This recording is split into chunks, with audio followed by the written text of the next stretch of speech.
श्रीमद्भगवद गीता के 6ठे अध्याय में है, नासाग्र ध्यान करने के लिए।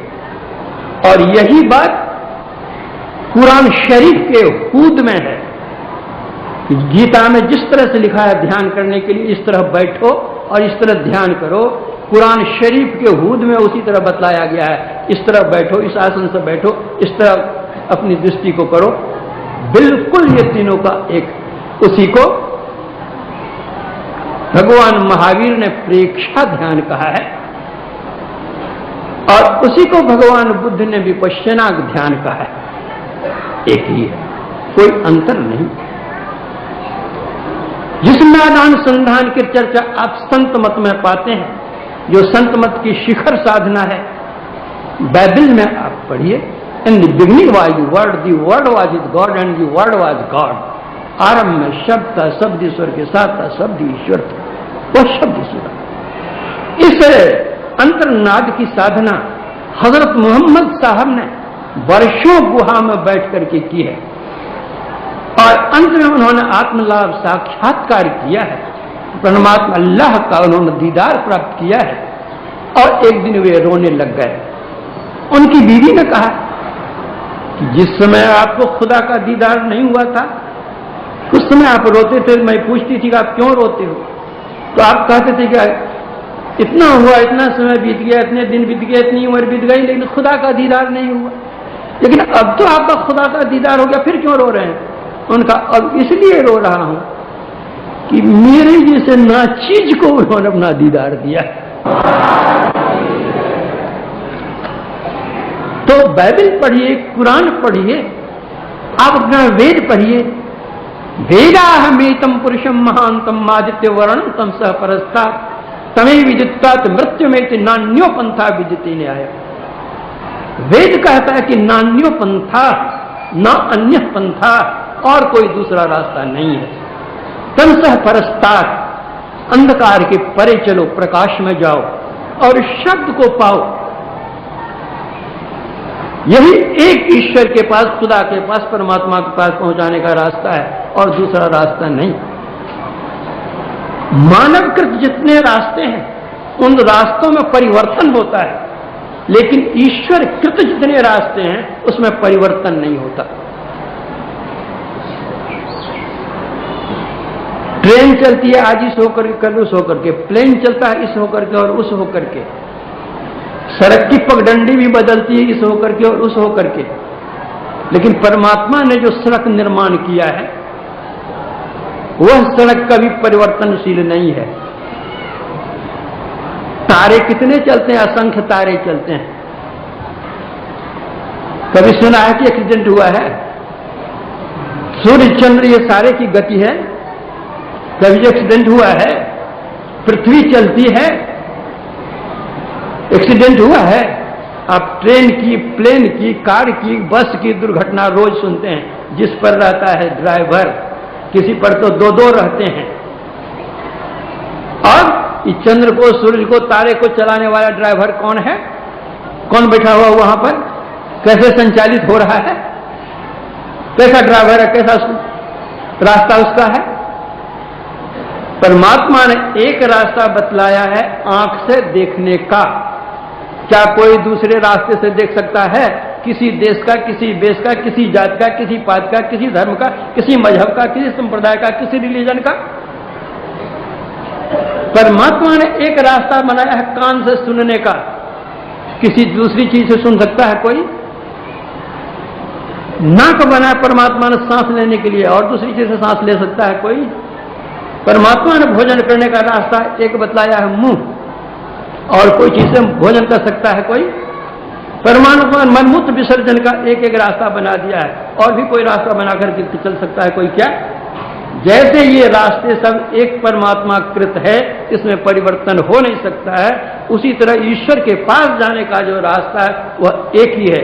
कुरान शरीफ के अल बकरा में लिखा है, आरंभ में सब एक ही मार्ग पर थे। वह एक मार्ग कौन है? वह बाहर मार्ग का नहीं है, अंतर का है। बेहोशी इंसान से यह ख्याल जुदा है, जाहिर में है मोहम्मद, बातिन में खुदा है। अगर अल्लाह का दीदार चाहते हो तो भीतर चलो। क्यों भटकता फिर रहा तुम ऐ तलाशे यार में, रास्ता शहरग में है दिलबर पे जाने के लिए।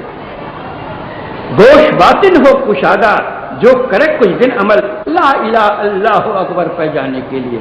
यही एक रास्ता है। आप वर्णमाला के सभी वर्णों को आप पढ़ लें, मात्र एक पवर्गीय को छोड़ करके। कोई भी वर्ण आपको दोनों होठ नहीं मिला सकता है, लेकिन मात्र एक पवर्गीय वर्ण ही है जो दोनों होठों को मिलाता है। उस तरह दुनिया की सारी साधना आप कर लें, कोई परमात्मा से मिला नहीं सकता है। एक नादान संतान ही है जो परमात्मा से मिला सकता है। यह संत मत की शिक्षा है, सरल शिक्षा है। लेकिन दुनिया में रहने की यह कला है। जैसे जल में कमल रहता है, जल से ऊपर रहता है। जैसे जल में नाव रहती है, जल से ऊपर रहती है। नाव में जल नहीं जाना चाहिए, नहीं तो डुबा देगा। उसी तरह से भगवत भक्त संसार में रहे, कोई हर्ज की बात नहीं है, लेकिन उसमें सांसारिकता नहीं आनी चाहिए, नहीं तो वो डुबा देगा। इसलिए हमारे गुरु महाराज की सरल साधना बतलाई, गुरु जाप मानस ध्यान मानस कीजिए दृढ़ साध कर, इनका प्रथम अभ्यास कर शुद्ध करना चाहिए। घटतम प्रकाश वो शब्द पट, त्रय जीव पर हैं छा रहे, करी दृष्टि अरिधुन योग साधन ये हटाना चाहिए।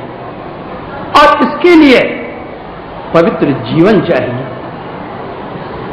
पवित्र जीवन, झूठ चोरी नशा हिंसा व्यभिचार, जब तक अपने अंदर पवित्रता नहीं आएगी, उस परम पवित्र परमात्मा को नहीं प्राप्त कर सकते। जो नमाज पढ़ते हैं वे मुसलमान हैं, और जो नमाज नहीं पढ़ते हैं कहलाते हैं मुसलमान, वे मुसलमान नहीं है। हदीस में लिखा हुआ है। तो पंचवक्ती नमाज है, नमाज हम अदा करें। उसी तरह जो ईश की स्तुति करते हैं, आस्तिक हैं, कहते हैं हम आस्तिक हैं, आस्तिक हैं, तो आस्तिक हैं तो स्तुति कीजिए। स्तुति नहीं करते हैं, ध्यान नहीं करते हैं और कहते हैं हम आस्तिक, वह कैसे? एक शब्द हरम, अरबी शब्द है। हरम शब्द का प्रयोग किया गया है। मक्का के आसपास कुछ क्षेत्र ऐसे हैं जहां किसी भी प्रकार की जीव हिंसा मना ही है। कितना पवित्र वह स्थान है जहां किसी भी प्रकार की जीव हिंसा नहीं होती, उसका नाम है हरम। उसी हरम को अगर हम अंग्रेजी में हरम लिखते हैं तो हो जाएगा हराम, अपवित्र हो जाएगा। उस भाषा का शब्द उस भाषा में लिखते हैं। तो संस्कृत में हम लिखते हैं राम, हिंदी में हम लिखते हैं राम। राम का अर्थ है रमंती रामा, जो सब में रमण करता है वह है राम। रमंती योगिनो यस्मिन स राम, जिसमें योगी जन रमन करते हैं वह है राम। लेकिन अगर अंग्रेजी में हम राम लिखें तो क्या होगा? RAM, राम, राम माने भेड़ा। और दूसरी भाषा में राम का अर्थ हो जाएगा गुलाम। तो जिस भाषा को जो शब्द है उसमें अर्थ कीजिए। एक नायिका कहती है, दस्त से मैं यार को खाना खिलाती हूं, अब प्यास लगने पर उसे पेशाब देती हूं। आपको कितना बुरा लगेगा अपनी भाषा में? दस्त कहते हैं पखाना को, तो पेशाब कहते हैं मूत्र को। तो भूख लगती है तो पखाना खिलावे, पेशाब लगती तो प्यास लगे तो मूत्र पिलावे। लेकिन नहीं, दस्त का अर्थ है हाथ। अपने यार को मैं अपने हाथ से भोजन कराती हूं, और जब उनको प्यास लगती है तो आगे में जल कर देते हूं, पीजिए। पेश आब, पेश माने आगे, आब माने पानी। तो जिस भाषा को जो शब्द उस भाषा में अर्थ कीजिए, अर्थ है, और दूसरी भाषा में कीजिएगा तो अनर्थ हो जाएगा। तो हमारे गुरुदेव कहते हैं देश काल के कारण से संत भिन्न भिन्न स्थान में हुए हैं, इसलिए अपने ज्ञान का प्रचार प्रसार उन्होंने भिन्न भिन्न भाषाओं में किया है, लेकिन मूल ग्रहण किया जाए तो सब एक ही है। इसलिए संतमत, सभी संतों के मत को संतमत कहते हैं।